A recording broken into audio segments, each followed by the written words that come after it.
Hello, my name is Jen and welcome to the Book Refuge.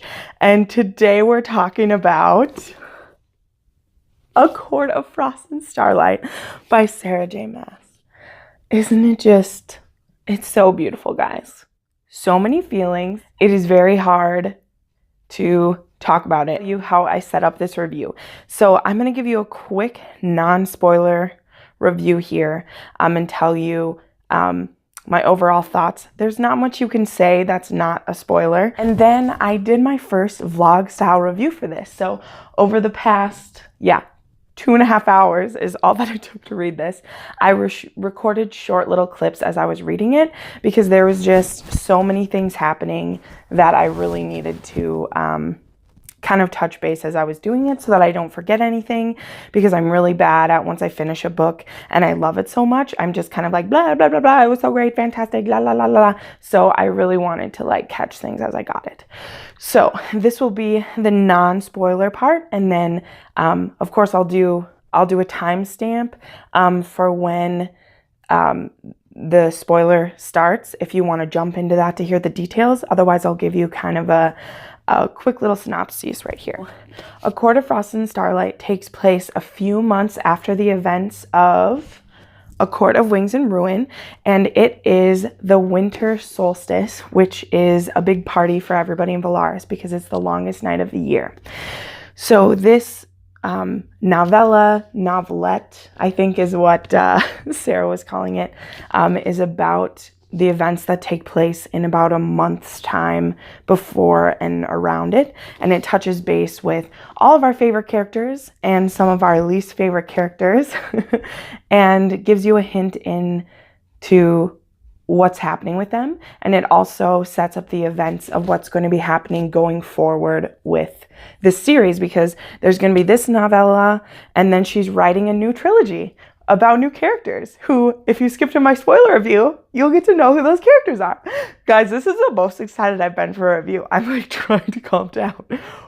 My heart's beating so fast. It was such a good read. So yeah, so the characters that, because there's different points of view in here, so I'll tell you who that is. It's not really a spoiler because she said it'd be other people. So of course, Reese and Feyre make up 90% of this, but there are a couple chapters from Moore's point of view, a couple chapters from Cassian's point of view, and one from Nesta's. So it's just about them preparing for the solstice, and they have to buy each other presents. They're also discussing some of the fallout that is happening after the wall has come down, and a few different characters are dealing with PTSD after almost dying or actually dying, and just a lot of feelings that they have to get through. Surprisingly, there was some good stuff about what's been happening in some other courts too, just a little bit of that, because this mostly focuses on our lovely characters. So anyway, I mean, of course it's a 5 out of 5 star. You should 100,000% read this. If you're into the ACOFAS series, you have to read this one.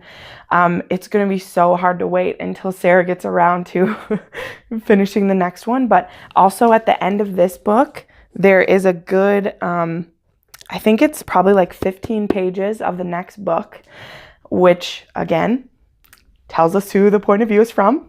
You should really stick around to find out. But yeah, this was fantastic. You'll get through it so fast. It's only 226 pages, which is so short because her books are usually like 500 to 600. So that is going to be it for my non-spoiler review. So next you're going to see a portion of different there'll be like minute-long clips as I was getting the book and reading it and my reactions throughout it. Sorry, some of them, I filmed them in the wrong direction. I apologize. Not the smartest cookie in the tin, but whatever. I was excited and recording, so some of them will be in a weird direction. So anyway, I'll see you after this for my final thoughts and what I think going forward. Okay. So today is a very special day. It is May 1st, 2018. And that means that A Court of Frost and Starlight is waiting in my mailbox. So for this book review, I really wanted to try a vlog style because those are some of my favorite book reviews to watch, is to see people's reactions real time. And this book, from what I hear, is only 225 pages, so your girl's gonna finish it tonight. I've already I'm on chapter 5 in the audiobook because I couldn't wait for it to get delivered today, so I actually started listening to it. And I've been listening to it on my lunch break at work, but I cannot wait to get that beautiful black and sparkly book in my hands. So anyway, I will check in again when I have the book. Bye.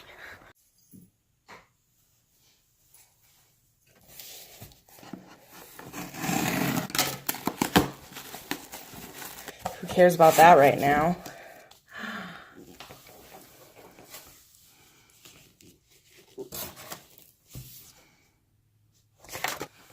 There's the queen. Queen forever. Oh, this isn't gonna take me very long.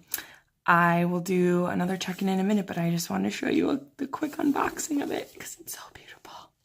Okay, so I just got home and opened it. Like I said, I've kind of been listening already during the day today, so I'm already on page 52, which, like, look how small it is. Oh, it makes me so sad, even though I'm so excited. It's gonna be over so fast.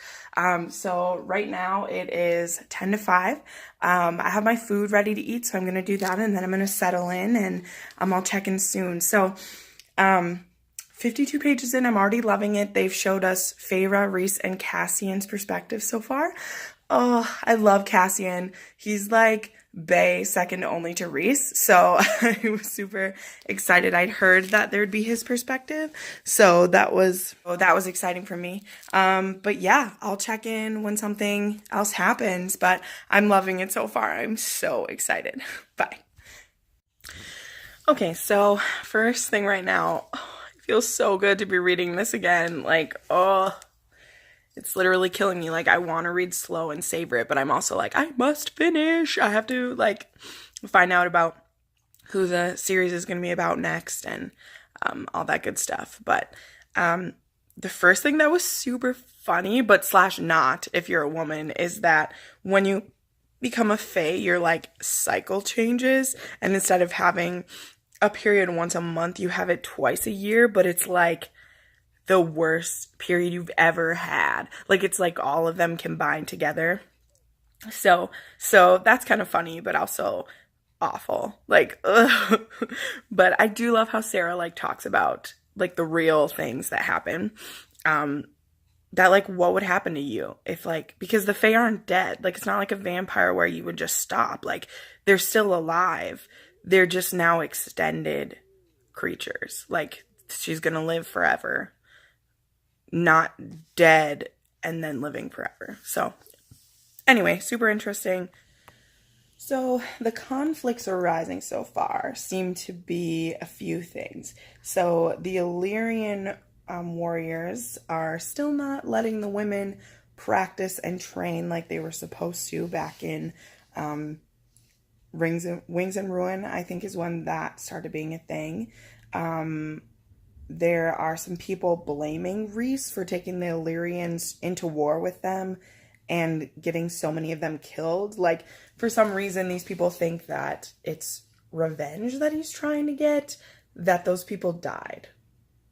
Yeah, that doesn't make any sense. I mean, from their point of view, like, that's a good story point. I'm not ranching on that.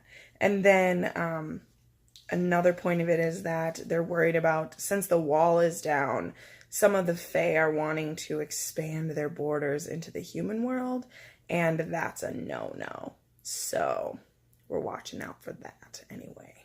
Those kind of seem to be the conflicts. Like, if his own people revolted, that could definitely spin into the new novel. So I'm trying to make a good speculation of what I think is going to happen. And I think it's going to be that his people revolt. And the people that I think the story is going to be about, I'm still holding to this. I think it's going to be about Nesta. We haven't even gone to visit Nesta yet, but there's just so much potential in Nesta. And, like, how cool to take one of the, like, yeah, I hope it's about her. I hope it's about her so bad. We'll see. But yeah, so I'll check in again soon. Okay, so I just read the scene where Reese goes to visit Tamlin, which, I mean, so Reese goes in and he's asking about, why he doesn't have anyone guarding his borders, because Tamlin's court is the court that's right next to the human lands. And, I mean, I feel bad for Tamlin. I know, most people won't agree with me, but I just think he didn't do things the right way, and I'm not forgiving, like, I don't forgive him for what happened in a Court of Wings and Ruin, but, like, I forgive him for what happened in A Court of Mist and Fury, because that book was just riddled with PTSD, which this book also is in different ways, but, like, I just don't, like, Tamlin didn't know what to do. And that doesn't excuse him for how he treated Feyre and, like, how he ignored her and, all the things. We can say all the things. But, like, he didn't know how to handle it. And they don't have Fae therapists to help you work through your issues or, help you talk about your relationship and why things are going south. Like, he just had Feyre and he didn't talk to her about it. And, like, that's where the stem of their problem came from. Besides the fact that she was never supposed to be with him, she was supposed to be with Reese anyway. But when you see Tamlin, like, literally living alone in his castle and, like, having no one at all, like, he doesn't even care if he's alive, like, I feel bad. And so, like, Reese has his monologue where he doesn't care, but, like, I do care, and so, I really hope that something will, like, spark life in him again. Like, I don't know who would do it or how it would happen, but, I mean, I don't want him to have to live that way, because I feel that if he can find who he was before, that he could at least, like, be productive as a High Lord again, and get some good advisors. Don't go find another Ianthe, okay? That bitch was crazy, but yeah, it was sad to see him that way, that he wouldn't even fight with Reese, that he's just, like, totally given up. So, sad moment for Tamlin. So, I just read about the weaver in the creative part of Valaris, and she made this tapestry that's called Void, and it's this tapestry that is this dark black, and it, like, sucks in all the light, and it was this weaver's version of grief after her husband didn't come home from the war. And Sarah just writes so beautifully, and wow, like, it's really hard to talk about it, but I just love how she shares that, like, that could have been Feyre, that could have been Reese, and, like, it was that way for so many people, and Feyre's having a hard time with her art because she's afraid of what she'll create out of her grief and out of her anger and sadness. And this weaver woman explains it that if she hadn't made this, she wouldn't be able to make the things afterwards. So she had to grieve and make this scary, dark tapestry so that she could create beautiful things afterwards. Like, she had to purge herself of it. And I just thought that was a really beautiful way of talking about it. And yeah, so that's kind of my, like, quiet pop-in right there. And I think she's going to go give it to Nesta now, which should be really amazing. Because, yeah, I'm like, I've passed the halfway point now. It's only been an hour, so there you go. But Nesta's having a really hard time. She's gambling and drinking, and she's lost a lot of weight, and she's sleeping with different people, and she won't talk to anyone about it. And I think Nesta needs to grieve, so let's see what happens. This is kind of a sad one, guys. Sorry. So we finally got to see Lucian. He has made friends with Vasa, who, she's that Firebird witch lady who, sorry, not witch lady. she's basically a retelling, that would be so interesting, is like she's the swan princess. Like she's a firebird during the day and she's a woman at night. And her and Jirian and Lucian have been living together in the human lands. But Vasa is going to have to go back to the guy who owns her soon. And Lucian's been having a good time there, and but he doesn't feel like he fits in anywhere. He's been dropped from 2 courts now. He's not really feeling good about himself because Rhys pays for all of his things. And after Rhys went to visit Tamlin sent all of his belongings back to him and just like got rid of everything. And that's just really hard. And I'm getting, oh, I'm so close to the end and knowing who the next book is about.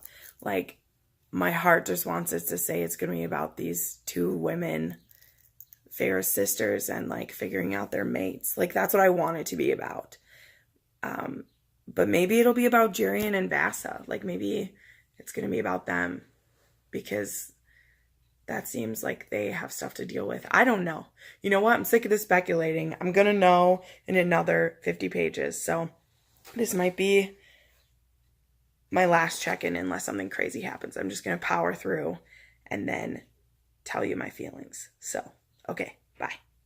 Okay, welcome back. That was pretty intense, guys. I plowed through the last 60 pages without taking a break. So there was some other really intense things I ran into, like Nesta visiting for Solstice and just some of the things she's been going through. So Feyre actually ended up keeping Void for herself to help her with grieving, and some other cute things that happened. So her Solstice gift for Rhys is she decides that they're ready to try for a baby, which makes me so happy because I want that blonde little boy to be theirs and not be the creepy bone carver anymore, to actually be their kid. Because how cool will Asriel and Mor and all of them be as aunts and uncles? Can't you just oh my gosh, that would be so fantastic. I just can't wait. Some other crazy things that I loved seeing Mor's point of view. There was only 2 chapters from her point of view, or 3 maybe, when she has to come face to face with Eris again, and she remembers how he left her nailed with the iron nails, and Asriel was the one who rescued her. And just, that's where her aversion to him comes from so strongly, is that he wouldn't save her. And whatever, he tried to have reasons in A Court of Wings and Ruin, but excuse me, F him. F him. He left her there suffering because he didn't want her to have to belong to his court. I don't understand what he was doing. And supposedly, I don't know. I hate Eris. He's one of the people I won't forgive. So more stuff on Tamlin. It hurt, but I really actually enjoyed the scenes with Tamlin and Rhys, where Rhys is just so angry and he isn't going to forgive him, but Tamlin is wasting away. Again, like I said in my clip, I don't blame him as much the way that other people do. I mean, I don't want him and Feyre ever to get back together. I don't think they needed to, but I think there needs to be a conversation between the 2 of them eventually where there's not so much hate anymore. And maybe since our people are immortal, that'll happen, a couple 100 years from now, but there's a conversation in their future where they need to work through some of these things. Because, and I liked that, when Rhys went back the last time, that he made sure that he ate something, which was kind of touching to me, because Rhys was like, you can starve yourself to death when this is over, but our country isn't stable yet, and you need to get your crap together as a High Lord, because we can't keep doing this. So definitely the seeds are there for the next novel. And then one of Rhys's other presents for Feyre is he bought her an estate that had been torn down during the war, and he let her rebuild it into this house that has room for all of their family, because the different places that they live in Velaris haven't had enough room for everyone. So she made a library for Nesta, which Nesta hasn't visited yet, but she made a library for Nesta. And there's a training ground for Cassian, and there's a a treasure room for Amber. Like, he just let her build this beautiful house for all of their family to fit into. And I think that was so cute. And he says, he's like, make room for the nursery. And they're like planning for them to have a baby. And I just can't wait. I want them to have a baby so bad. I'm glad they didn't rush to having her be pregnant in this still. Because they live forever and like she doesn't need to be pregnant right now. But I like that where she's at now, that she wants to do that. I think is super exciting, and I really want that to happen. And Feyre opens a school with this one woman to help teach kids and fairies to paint, to give them an outlet for their grief, people who've lost people in the war, people who want to learn art, and they're offering free art classes, which is so cute. One of my best friends is an artist, and I know how much painting and art is an expression for her. And so for Feyre to have been able to work through it in this one, you know, she was grieving and going through PTSD through the whole series. Like, even when she was with Rhys in books 2 and 3, like, she was going through a PTSD from Amarantha. And so it was really nice to get to see her moving on from that. And by the end of the book, she says, Rhys, I'm happy to be alive. Like, I'm not wanting to end it. There isn't anything I would give up. Like, I want to be alive now. And that was just such a peaceful place for her to be, that through the love and attention and family that she has, she wants to live. And, you know, she has something to live for. And I think that's why they're ready to, you know, try for children now, is because she has reached this place where she's happy to be alive and she's ready to continue life. So that was really special. As soon as you've read this, please comment down below. Like, I would just love to talk about this with you as soon as you've read it. I know I'm getting it out day one, but like, I will be watching. I'll be waiting. Talk to me. Tell me what you think. Because like, none of my friends will have read it yet. They got lives going on, but there's just Jen and her book and her feelings. So now I'm going to give you one more chance to bail. I know I've already talked about spoilers all the way through, but I'm going to tell you who the next book is going to be about. And if you want that to be a surprise, if all the other stuff I said, you were cool with knowing ahead of time, but you don't want to know what the book is about, leave now. Okay, you ready? I was totally right. I was so happy. It's going to be about Cassian and Nesta, are the 2 point of views at the end of this book. Like, literally, I'm so happy. I'm so happy it wasn't a tease. I'm so happy it's not spinning away to be about those other people, which you'll see it in like my clips that I was like, well, maybe it's about Durian and Vasa, and like, I'm sure they'll be in it, and like, I'm interested. But do I want to spend time in their heads? No, I do not. I want to be with Nesta and Cassian, because Nesta has quickly become the most interesting. Oh, that girl has stuff going on, you know, and she is so twisted by her PTSD and so hates who she is that she just can't get past it. And like, in her one chapter in the novella itself, she's just so full of like hate, and she won't let Cassian in. And I think it's because she can't forgive herself, or she hates who she is so much that she doesn't want to accept any of the good parts about being Fae. Like, she took pride in being beautiful and being who she was as a human, and she doesn't care about herself as a Fae. Like, she doesn't take a shower, she doesn't wear nice clothes, she doesn't do her hair, she sleeps with whoever will come home with her, she drinks, she spends her family's money. Like, she's not taking care of herself. And for me, I think that stems from her not wanting to appreciate any of the good things about being Fae, and accepting that she has a mate who's a wonderful person, who, yeah, he has his issues, but he's a great guy. I think would just be like, it would be accepting the good things, and she's not ready for there to be good things about her being Fae. So the points of view in the new novel are going to be Cassian and Nesta, and there's a good 15 pages from their point of view. And the thing that happens in that is that that book takes place probably another like 9 months after this one, because it's turning into fall again. And so they just had winter solstice, which would have been in the winter, December, right? winter solstice is in December, and it's going into fall again. So I think it's a whole 9 months later, and Nesta's still doing her thing, and Cassian tells her that she's been summoned to the new house, which was the house that Rhys gave Feyre that she rebuilt in the one I just read. And so Cassian picks her up and brings her there, and like she's all their snarky self, back and forth, whatever. And Feyre tells Nesta that she has to leave Velaris because they've let it go on too long. She's like, we've let you sulk here, we've let you do what you wanted to do, and it's getting too much. You know, like it's probably going on a year now since everything has happened. And Feyre says, I want you to leave. And this is like the last of the scene. I will show this to you. I want you out of Velaris, Feyre breathed, her voice shaking. Nesta tried and failed, not to feel the blow, the sting of the words, though she didn't know why she was surprised by it.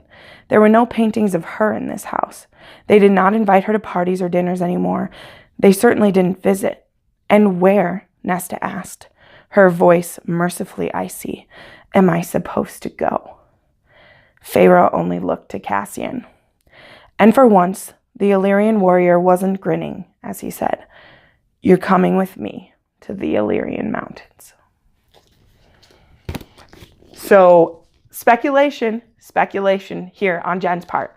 I absolutely 100% think that she's going to get trained to be a warrior, because they say a lot of times in this book, like Rhys even says, he can't forgive Nesta for how she treated Feyre because she's an Illyrian in her heart. And that, which I just love. He's like, Elaine is Elaine. She didn't know what she was doing. She didn't know that she was treating you wrongly or that it wasn't the right thing to do. But Nesta knows because she's Illyrian in her heart and she should have known better. So I can't forgive her for what she did to you. And Cassian will always say she has the rage of an ice queen, and just like, because she's this proud warrior inside and she hasn't been living it. So Feyre kicking her out and that she's going with Cassian, oh my God. Like, I'm so excited about this. I am so on this train. I'm going to wrap this up now because with all my stuff together, I'm sure this is over a half-hour video. But you know what? I don't care. I've been keeping them short lately because I knew that this OMG review was going to be crazy. Oh, I'm bending. I need to be careful. I got it all in one day. But that's okay. It's okay. It was worth it. And now I'm going to reread it and dig into the details and really pick this apart. But for now, I wanted to get this up the same day it came out so all you wonderful bookish nerds can get an idea of what you're getting yourself into. Yeah, it was fabulous. Sarah J. Maas, I love you. I hope baby Maas is the cutest little boy ever. I can't wait to see pictures of him on your Instagram. I'm sure you will never watch this, but if it ever happens, I love you so much. Like, you've changed my life in just the best ways. And like, I can't even talk about the serious things right now because I'm so happy, but there were so many good, deep things that she put into this too, about grief, about losing people in your life, about moving past it. It was so good, but I'm just on cloud nine. Thank you for coming to the Book Refuge, for nerding out with me, for sharing your love of books with me. Oh, I was so happy to get to read this and share it with you. So thanks for coming to the Book Refuge. This will always be a safe place for you here to talk about books and be loved by me and by everyone else around you. So thank you for coming, and you have a wonderful day. Bye.